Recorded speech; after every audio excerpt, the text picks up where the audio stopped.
오늘 본문은 길지만 본문을 요약하면 나병, 우리 피부병으로 계속 이야기됐죠. 나병에서 회복한 자가 어떻게 다시 공동체 안으로 들어올 수 있는가, 이것을 쭉 기록해 놓은 규례입니다. 그러니까 나병이라고 하는 개념은 그 당시에 고칠 수 없는 병이었기 때문에 이것은 하나님이 내린 형벌이다, 이렇게 생각을 해서 오늘날 이 병에 걸린 것을 우리가 어떻게 자체 생각할 수 있냐면 하나님의 징계를 받아서 병에 걸렸고 병에 걸린 상태를 부정한 상태로 보는 그런 해석을 종종 하는데 그렇지 않습니다. 병에 걸렸기 때문에 하나님이 훨씬 더 강하게 일하시는 일이 훨씬 더 많습니다.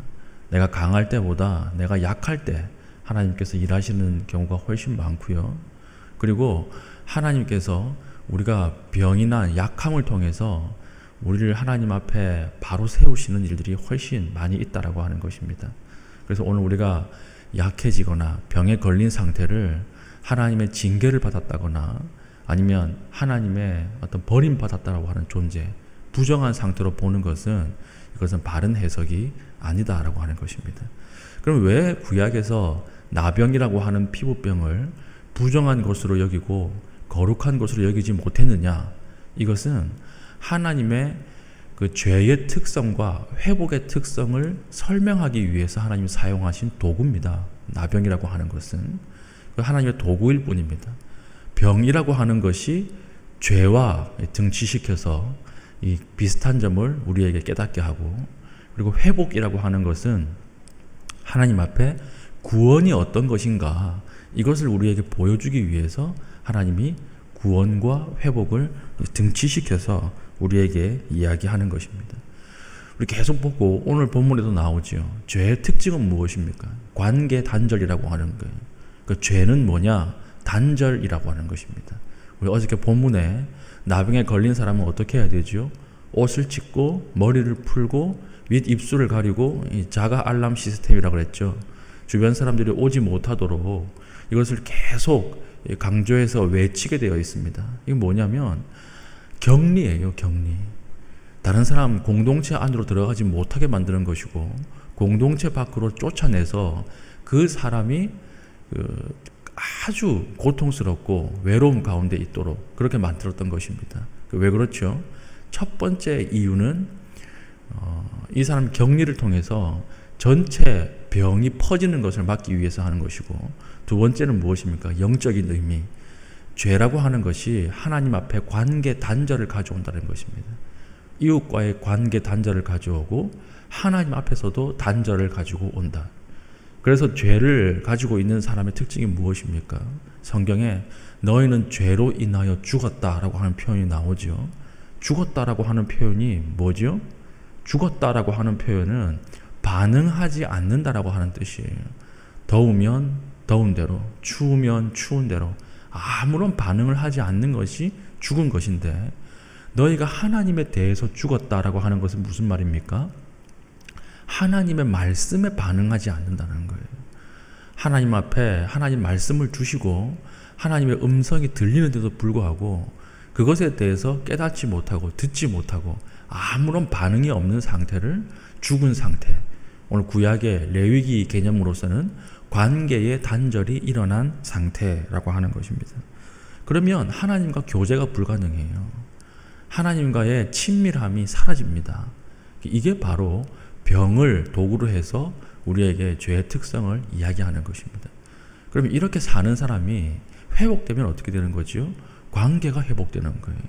하나님 앞에 단절되었고 세상 이웃들과 관계가 단절되었던 것이 친밀함으로 바뀌는 것이 회복이다라고 하는 것입니다. 그러면 병의 회복은 하나님과의 관계 회복, 그리고 이웃들과의 관계 회복을 상징하는 그런 도구다라고 하는 것이죠.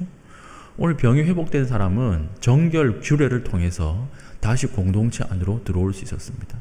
이 정결 규례를 쭉 요약해서 보면 이게 하나님 아버지의 예수 그리스도에 대한 제사가 녹아 있는 것이죠. 보시겠습니다. 제사장이 진찰을 해서 회복이 되었다라고 하는 것을 선포합니다.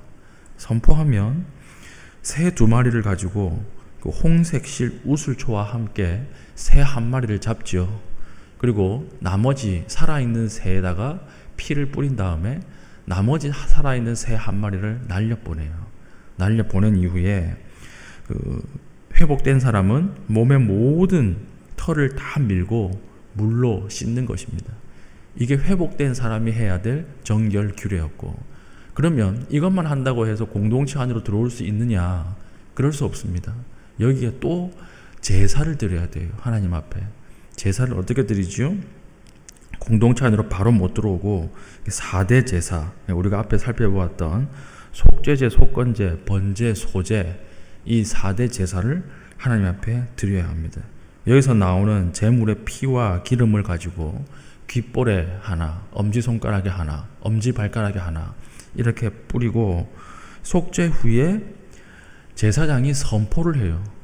회복되었다. 선포를 하면 다시 관계가 회복되고 또 이웃들과 자기 가족의 품으로 돌아올 수 있는 것입니다. 쭉 이걸 요약해 보면 죄를 지었고 죄를 지은 결과가 단절이지요. 하나님 앞에 끊어져 있는 이 단절이 언제 회복됩니까? 영혼이 회복될 때, 그때 제사의 제물이 필요하다는 것입니다.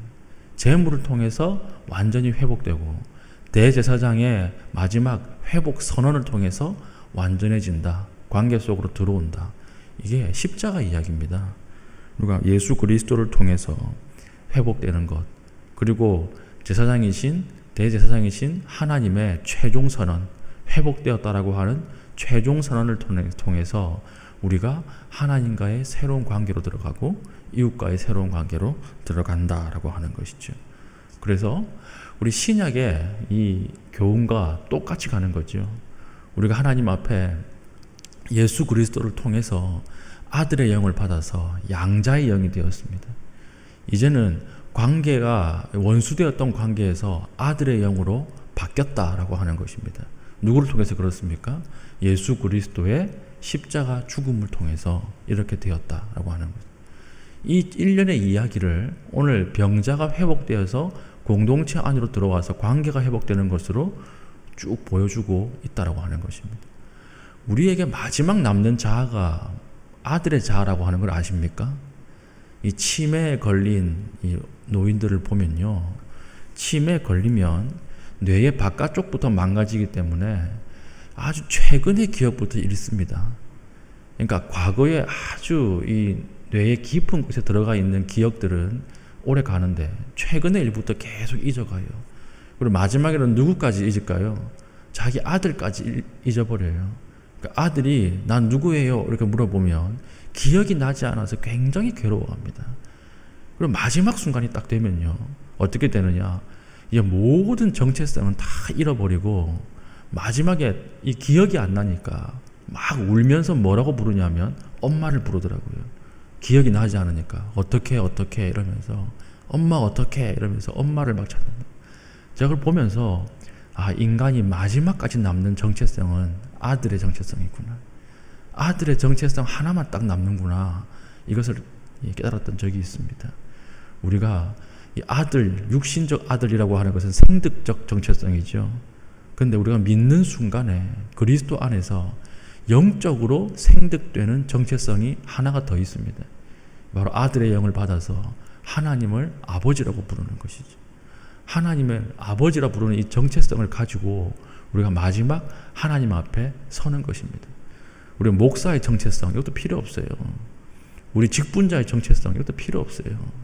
우리 부자의 정체성, 좋은 학교 나와가지고 뭐 이런 정체성 다 사라집니다. 마지막 남는 정체성은 오직 하나, 아들의 영을 받은 아들의 정체성으로 하나님 앞에 선다라고 하는 것입니다. 그래서 로마서에 보면 너희가 다시는 무서워하는 종의 영을 받지 아니하고 아들의 영을 받았으니 아버지를 아빠 아버지라 부르느니라. 이제는 과거에 죄로 인해서 죽었던 나의 정체성은 사라지고 하나님 앞에 새로운 아들의 정체성으로 서게 된다라고 하는 이 놀라운 사실이 오늘 병자가 회복되는 것을 통해서 하나님이 미리 그림자처럼 우리에게 보여주고 있는 것입니다. 오늘 우리의 정체성은 하나님 앞에 어떻습니까? 아들의 정체성입니까? 아니면 다른 것들이 막 끼어 있습니까? 우리가 다시 한번 하나님을 아빠, 아버지라고 부르고 나아갈 수 있는 그런 시간 될 수 있기를 바라고, 특별히 오늘 이 병에 대한 본문이 나왔으니까 주변에 병으로 인해서 또 슬퍼하고 있고 괴로워하고 있는 성도를 위해서 기도합시다. 이들이 하나님 앞에 병의 회복을 통해서 하나님과의 단절되었던 관계가 열리고 다시 공동체 안으로 들어와서 예배할 수 있는 그런 은혜를 달라고 우리 공동체와 자기의 자신을 놓고 기도할 수 있는 믿음의 신실한 주의 백성 되기를 축복합니다. 아멘.